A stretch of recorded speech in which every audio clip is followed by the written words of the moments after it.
Hi guys! Welcome back sa ating channel. At kung hindi ka pa nakasubscribe, ay please subscribe for more videos to come. Ngayon lang ako ulit naka-dive kasi grabe yung ginaw sa dagat. Nakailang dives din ako at feel ko wala akong hinga or breath hold kasi nga sa grabe ng ginaw ng dagat. At medyo takot din ako kasi ang labo ng dagat ngayon.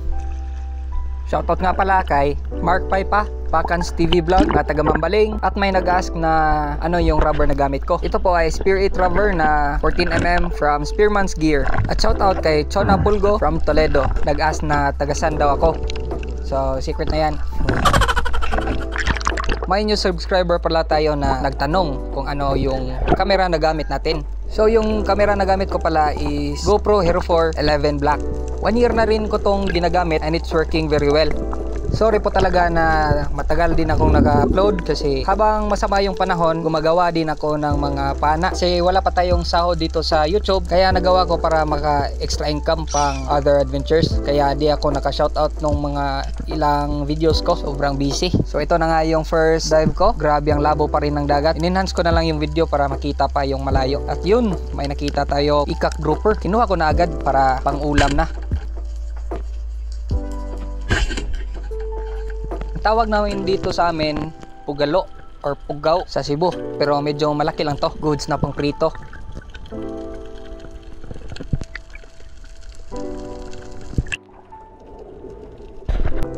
Nag-dive ako ulit dito kasi pinuntahan ko yung favorite spot ko sa mga groupers. Tiningnan ko kung may laman ba.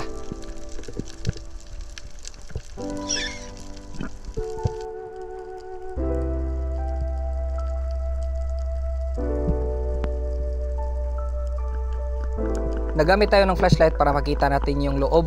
Pero sa ngayon wala talagang mga groupers. Kaya bumalik na lang ako sa may mababaw kasi nagkitong hunting na lang tayo. Kasi nakakatakot sa malalim ng labo.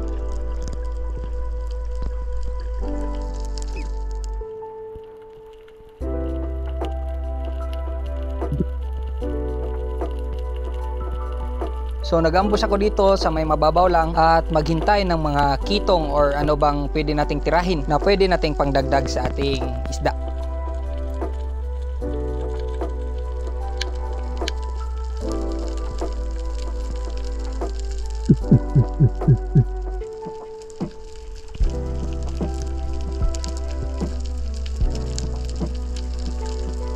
At dito nga may lumapit.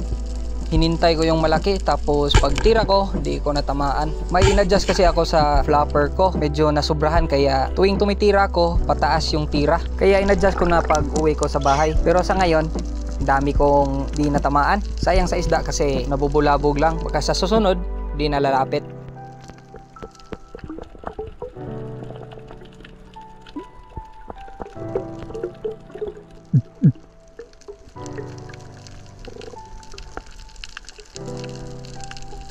So ito, may kitong na naman. Di pa rin natamaan.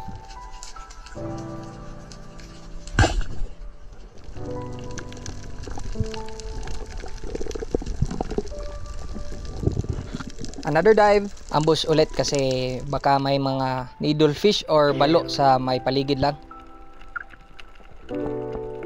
At sa paghintay ko, ito yung lumabas. Mga maliliit na talakitok.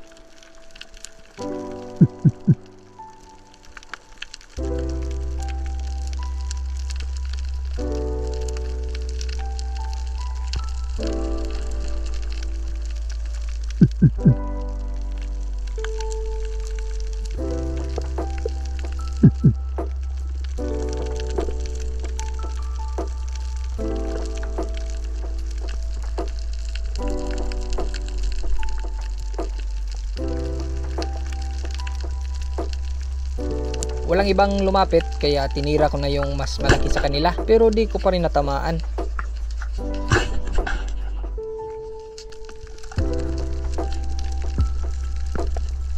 Tapos kung mag-dive dito na ako sa may spot ko for banak or mallet.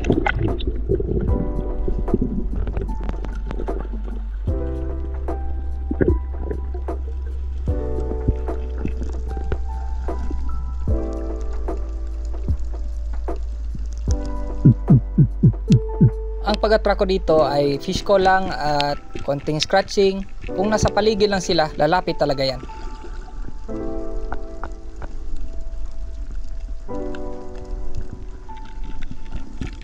So ito nga, nasa school yung lumapit. Medyo mailap kasi mababaw yung dagat.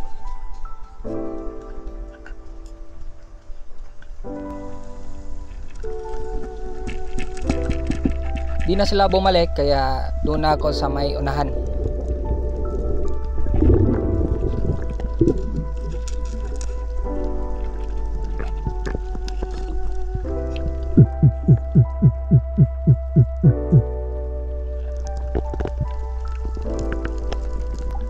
Ito, bumalik yung isa at kinuha ko na pang dagdag sa isang isda ko.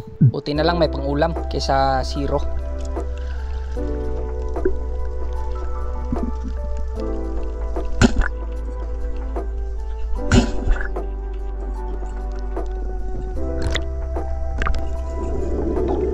At pag uwi ko, niluto ko na, pinirito ko. So salamat sa suporta and keep updated. Salamat, stay safe, dive safe.